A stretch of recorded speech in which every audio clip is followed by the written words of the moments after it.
1, 2, 3, let's go. Wednesday afternoon. In January, where he suddenly said he wanted to be gone by the end of the transfer window, which upset the way he did it, upset quite a lot of fans. And he hasn't actually had the best season, to be honest. Last season, he had a real purple patch and scored quite a few goals. He has scored some goals this year, and I think we, the fans, have forgiven him because he puts everything into it.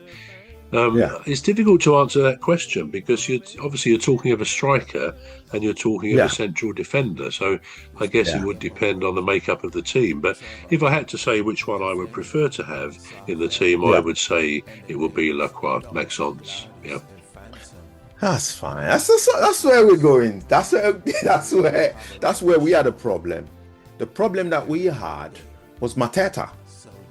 How Mateta managed to make it into this French national team, I don't understand. I really don't, because I know French got a lot of good players. Mbappe won, and quite a few of them are in the squad, in the PSG squad. Now to then wriggle through all that to then pick Mateta. Explain that to us, bruv. What could have been going through the manager's mind?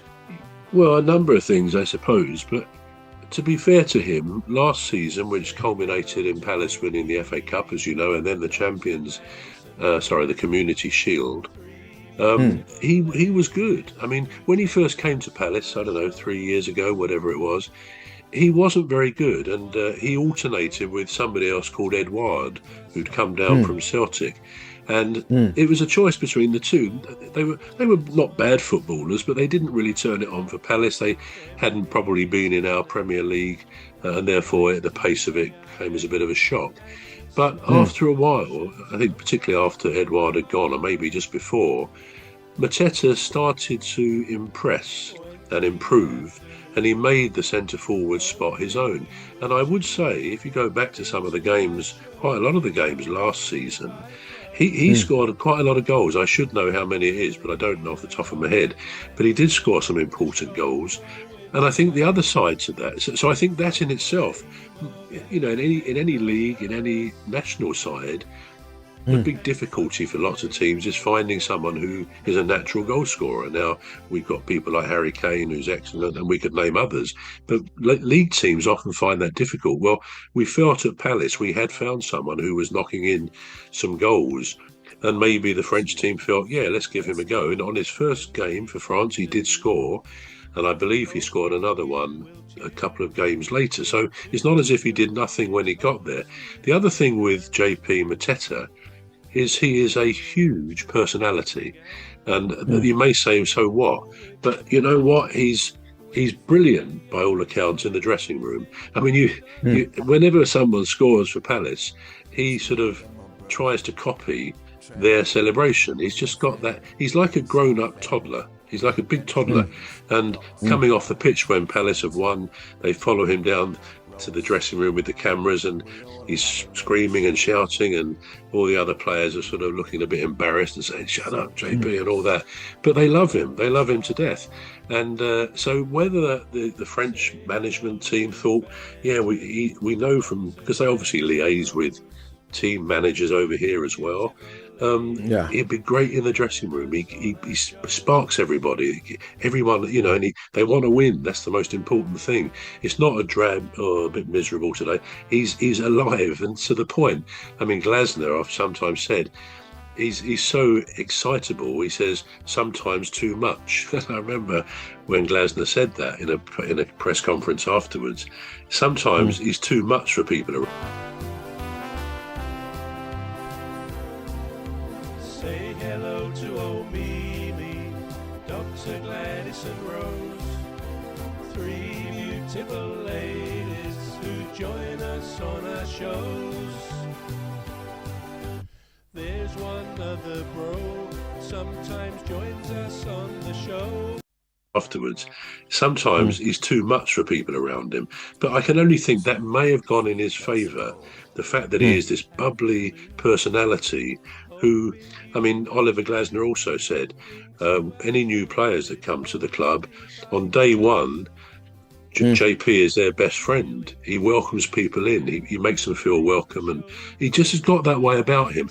I mean, we were there one day, at my little crowd of people, and I knew Kimberly, my granddaughter. She's a Palace fanatic.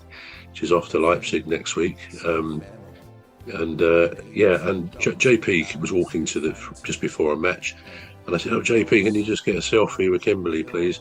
And he was charming. I mean, he said, "Yeah, that's okay." And he's a big guy as well, very tall.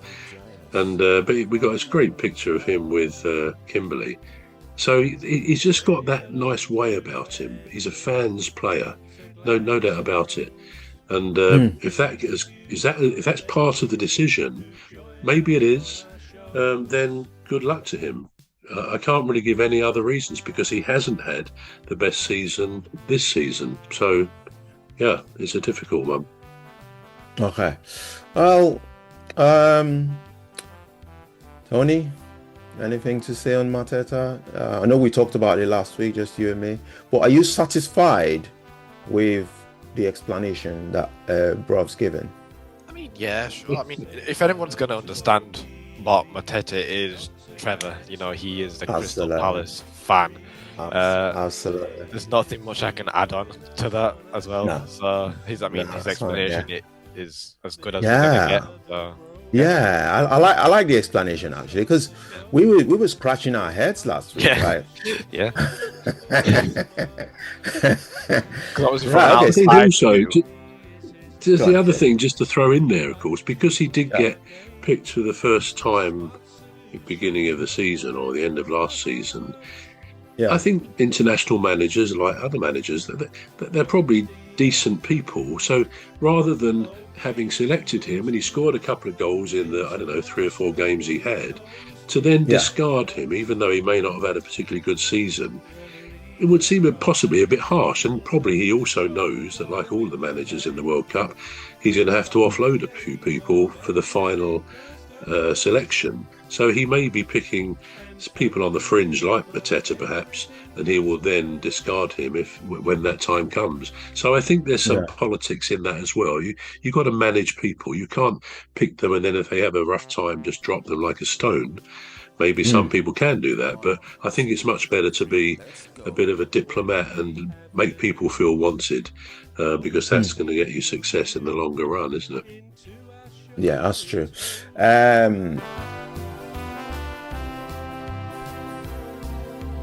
Say hello to old Mimi, Dr. Gladys and Rose, 3 beautiful ladies who join us on our shows. There's one other bro, sometimes joins us on the show.